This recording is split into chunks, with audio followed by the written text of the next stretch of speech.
Donc on arrive à l'Ankarana, et à l'Ankarana, on trouve le bonheur intégral de l'astronome amateur et aussi de l'astronome professionnel qui observe, parce qu'il y a aussi des astronomes professionnels qui aiment bien observer le ciel, même à cœur comme nous le faisons.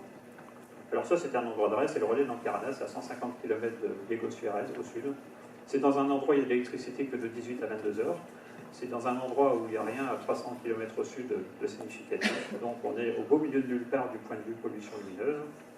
Et là se trouve un hôtel qui fait gîte, enfin, qui peut accueillir une vingtaine de personnes dans une ambiance superbe et avec un superbe terrain qui permet de procéder à nos petites affaires sans problème. Un lugar fantástico para los astrónomos, ya que solo hay luz desde las 18 hasta las 22 horas. Alors vous voyez ce que ce site offre avec 8 secondes de pause avec un objectif ouvert à 1,4 sur 2600 ISO. Sur un pied photo, il n'y a pas d'équatorial. Bien sûr, en haut, vous avez le lever des nuages de Magellan. Rassurez-vous, cette photo n'est pas unique, j'en ai environ 350 pour faire un time-lapse, donc un accéléré sur à peu près 2 heures. Algunos ejemplos de lo que se puede ver en esa zona, entre otras las nubes de Magallanes. Alors ensuite, pour rejoindre la zone de l'éclipse, il faut reconnaître qu'il y avait quelques kilomètres à parcourir sur des zones où le spectacle était essentiellement sur la route. Alors on trouve sur le bord de la route toutes sortes d'équipages.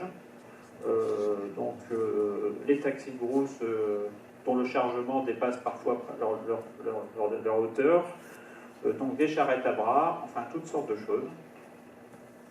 L'espectáculo en la ruta. Et naturellement, on trouve aussi sur le bord de la route, au moment des pauses boissons, un accueil très sympathique, dans des buvettes qui sont tenues par des gens tous aussi chaleureux les uns que les autres. Là, j'ai mis une personne parmi beaucoup d'autres, mais qui nous a réservé un accueil particulièrement chaleureux. Donc mourir de soif à Madagascar, c'est une mission impossible. Morir de sed en Madagascar no es posible, porque la acogida es fantástica y en cualquiera de estos lugares. Philippe, 10 minutes. Oui, d'accord. Ici, on descend encore, on arrive le soir dans l'étape la plus folklorique du voyage, dans ce superbe club de vacances, bon, ça fait pas rêver, mais bon, où le restaurant était complètement désorganisé, et où, surprise, au petit matin, 6 heures, on a vu arriver quelqu'un à la porte, nous apporter 2 glacières remplies de bouteilles de rhum. Bon. Il a eu le temps, il nous a laissé en gros une demi-heure pour s'apercevoir qu'il y avait eu erreur d'aiguillage, qui nous a permis quand même de goûter un petit peu un superbe rhum ambré. Bon, il y avait 15 bouteilles de rhum, on s'est dit, s'il manque 2 cm dans une bouteille, c'est pas le problème. Et effectivement, ça n'a pas été le problème. El restaurante no estaba muy bien organizado e incluso a la hora de lo que nos entregaban en la puerta eran botellas de ron. Le lendemain, on refait de la route, on retrouve le même spectacle sur le bord de la route, et grande leçon de météorologie, on s'est aperçu du comportement de la météorologie en fonction du relief. Et c'est ça qui nous a sauvés pour choisir le site le lendemain. Puisqu'on est parti sous un beau soleil, et la route emprunte le bout du massif de l'Ankara Franstica, et dès qu'on montait sur le massif, on avait de la condensation nuageuse sur les plateaux, donc ce qu'on appelle un effet orographique. Donc on s'est dit, il faut se mettre à distance des reliefs, le plus à l'ouest possible à distance des reliefs. C'était la conclusion de la journée. Hemos aprendido que el relieve jugaba mucho en la meteorología y había que alejarse de esa cadena montañosa para poder estar al sitio de observación. Et naturellement, nous sommes sur la route nationale 6 avec toute sa population et tous ses chargements hétéroclites. Donc ça, c'est aussi l'une des caractéristiques du pays. Tout ceci pour entrer dans le vif du sujet et arriver à notre éclipse. Alors pour ce qui est de l'observation de l'éclipse, on n'avait pas que l'embarras du choix, il y avait 4 sites possibles. Había 4 sitios posibles para elegir. Il y avait ce site ici, Android B. Le problème d'Android B, c'est que la route qui accède arrive ici, et que pour aller de là jusqu'à Majunga sur la rive opposée, il faut passer par un bac. Et le bac, il part à 6 heures du matin, là encore, quand il part. C'est-à-dire que le risque, c'était qu'il ne parte pas ou qu'il n'y ait plus de place dessus, pour nous laisser, là, cette fois-là, à peu près à 40 km de la ligne de centralité. Donc, ça veut dire que l'éclipse annulaire a été franchement décentrée, donc là, autant aller à l'île de la Réunion. Ir al 1 era arriesgado porque había que atravesar un lago y no sabíamos qué horarios íbamos a poder volver. Notre hébergement qui était au campement dans le Carafantica, donc ici quelque part, oui, c'était là quelque part, on avait un site facile qui était ici, qui était à 15 km. Le problème, c'est que le massif, il a cet axe-là, que l'ouest est par là, que si condensation il devait y avoir, c'est le premier site qui aurait été impacté. Para el número 3, la condensación junto a la cadena montañosa era peligrosa.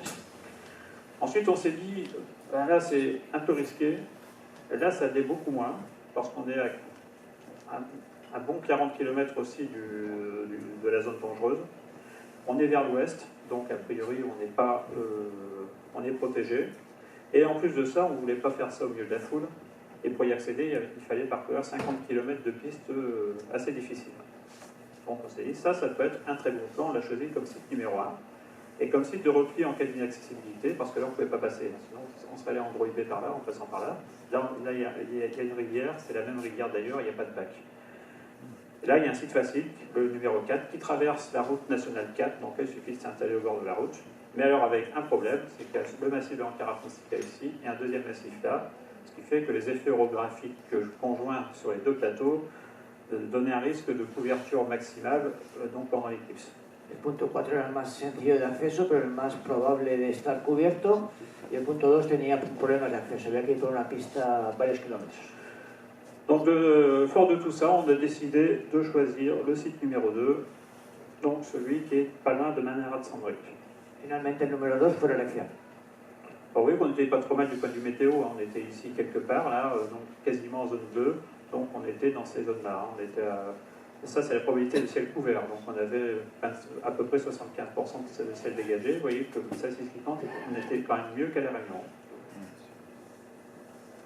Ça, c'est la carte météosat au moment où l'on va arriver.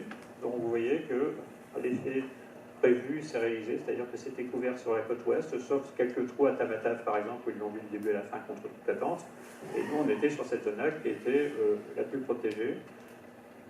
Et ensuite, les images pendant le phénomène, voilà, vous voyez qu'on a les condensations qui se font, c'est normal, qui se font, qui se défont. Tout ceci pour arriver à la terre promise, qui est donc ce site près de Manara de Sandrick, au milieu de nulle part.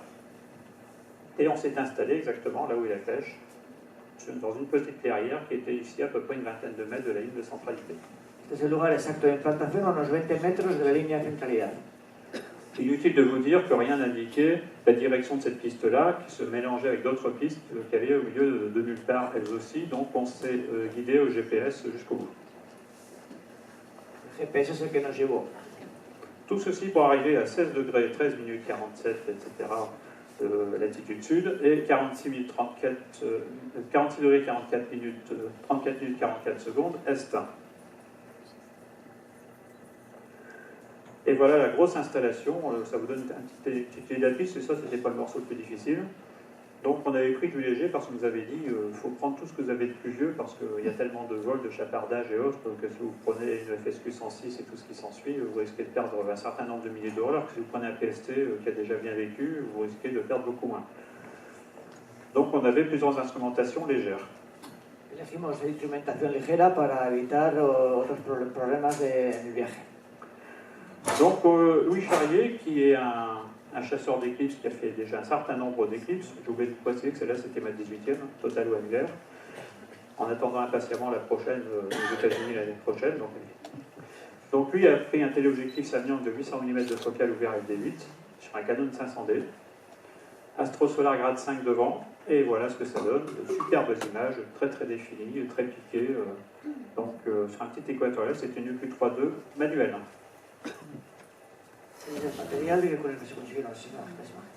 Là, c'est l'éclipse, donc la succession d'images, à peu près une image toutes les 10 minutes. Alors, vous remarquez probablement que le sens de défilé est un peu exotique pour une éclipse de soleil, c'est simplement parce qu'on est dans l'hémisphère austral et que c'est des images réalisées en équatorial dans l'hémisphère austral. Bon, moi, j'avais emmené un PST sur un pied photo, vous voyez, c'est un pied photo tout bête, quand même avec une tête flottante, hein, ça peut servir. Donc le PSTI est là avec une double filtration, avec un Solar Max 40 devant. Dans le petit tube là, il y a un oculaire de 26 mm pour faire de la projection à focale, pour amener la focale du PST à 460 mm et surtout pour faire sortir le foyer pour qu'il aille sur le plan de l'appareil photo. Et l'appareil photo, c'est un 350D défiltré et c'est important parce que la défiltration, c'est quand même très intéressant pour photographier dans VHF. Et voilà ce que ça donne, donc ce sont des images parmi tant d'autres, parce que j'en ai un paquet, j'en ai ramené 750. J'ai pas tout mis, rassurez-vous. Donc quelques-unes pour montrer, là sur la fin, on a eu droit à un bon spectacle, puisqu'en fait, à la fin de la phase annulaire, la Lune a eu la bonne idée de se dégager sur 2 protubérances. Donc le spectacle a été prolongé d'environ 4 minutes. En algunas de las imágenes podemos ver el perfil de la Luna y además algunas protuberancias. Pareil, donc les images montrant les différentes phases à peu près toutes les 10 minutes aussi. Voilà. Le HFA, ça apporte énormément aux éclipses de soleil par rapport à la lumière blanche, parce que même si on a un soleil sans tache, on voit toujours quelque chose sur le soleil. Et notre ami Alain, ici présent, que vous pouvez admirer dans toute sa splendeur, derrière son téléobjectif de 200 mm, ouvert à 5,6, sur un boîtier Pentax K20, voilà ce qu'il nous a sorti. Donc des images aussi de l'anneau, et à des intervalles beaucoup plus réguliers avant la phase annulaire qu'après, parce qu'après, quand même, l'ambiance était un peu plus relâchée. Et puis, on peut toujours faire de la pub pour l'Astroclub de France par des moyens faciles. On prend un bout de carton, on perd des trous d'1 millimètre dedans, par mètre de projection, et on photographie ça sur un support à peu près uniforme, et voilà ce que ça fait, une superbe pub Astroclub de France, version Eclipse du 1er septembre 2016. Una publicidad de l'Astroclub de France, versión Eclipse de este año. Donc ensuite, retour à Tananarive. Alors, on passe sur la route sur les hauts plateaux qu'on a vus par avion le premier jour, et alors surprise, juste après le coucher du soleil, le lendemain de l'éclipse, ce magnifique petit croissant de lune à 28 heures, ce qui est quand même fort sympathique, parce que chez nous, on ne voit pas ça tous les jours quand même. On arrive à Tananarive, petite visite de la ville et quelques curiosités historiques, avec une guide improvisée dont on avait fait la connaissance dans l'avion d'aller d'ailleurs, donc Éligienne, négociante en casserole, gamelle, ustensiles de cuisine et autre chose de ce style, négociante internationale, qui nous a proposé à Alain et à moi une petite visite de la ville ancienne et du palais, de l'ancien palais de la Reine qui a été construit par l'architecte français Laborde, qui a brûlé en 1984 parce qu'il fallait que ça brûle pour pas que l'État engage de l'argent pour la restauration, parce que c'était un site classé, et que maintenant on est en train quand même péniblement de restaurer avec des fonds étrangers. Alors tout ceci pour amener au prochain voyage qu'on va organiser, qui va couvrir donc l'éclipse de 2017 et la région qu'on a peu pu visiter en 2012, puisqu'en 2012 on en avait fait un autre qui faisait les parcs du Sud et puis Hawaï. Et donc ce voyage il va faire une boucle sur le nord. C'est un voyage en autotour, c'est-à-dire qu'on se dispense des inconvénients de l'organisation, c'est-à-dire qu'on a refusé l'option autobus, puisqu'aux États-Unis, ces régions-là se visitent en voiture. Quand on a 4 ou 5, on peut s'arrêter là où on veut. On peut faire ce qu'on veut, alors que dans un groupe de 40 ou 50, c'est mission impossible. On peut faire que les villes et pas grand-chose d'autre. Es el plan de l'Astroclub de France para el eclipse solar del año 2017. Si ça vous intéresse, il y a Madame Duflo ici présente qui a les dépliants, enfin les prospectus avec le programme et le prix, puisque le prix on casse la concurrence, on est à moins de 3 000 €. Madame Duflo, que está con nosotros, se ocupa, podemos contactarla pues, para pedirle si alguien está interesado. Tout ceci pour vous mettre à la bouche, ça c'est l'éclipse totale de soleil du 14 novembre 2012 que j'ai été photographié en Australie sur un voyage éclair d'une semaine. Et là, j'avais pu prendre du gros puisque j'avais qu'une semaine. Et le gros, c'était FSQ 106 sur un AstroTrack. Et là, c'est un compositage de 43 images. Voilà.